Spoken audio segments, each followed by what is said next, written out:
আজকের যাকে কেন্দ্র করে এই মেলা, সেই পূজনীয়া পরম পূজনীয়া বিন্ধ্যবাসিনী মাকে আমার ভক্তি বিনম্র প্রণাম নিবেদন করি, নারায়ণজিকে আমার প্রণাম নিবেদন করি, অন্যান্য দেবতা যাদের পূজা করা হয়েছে তাদের সকলকে আমার প্রণাম নিবেদন করি।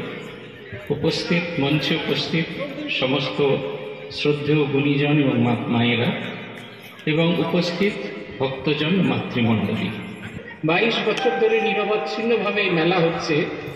কিন্তু আর যে 3 বছর, আগামী 3 বছর বা যে 25 বছরের মেলা হবে, তার আগে যেন এই রেকটিফিকেশনটা হয়।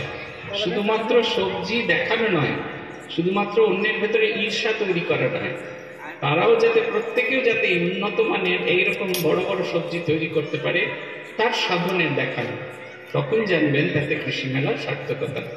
আপনাদের সকলকে নমস্কার, এবং যারা এই মেলার আয়োজন করেছেন, পূজার আয়োজন করেছেন, সকলকে এক জায়গায় এক সূত্রে বেঁধেছেন, তাদের সকলকে আমার আন্তরিক কৃতজ্ঞতা।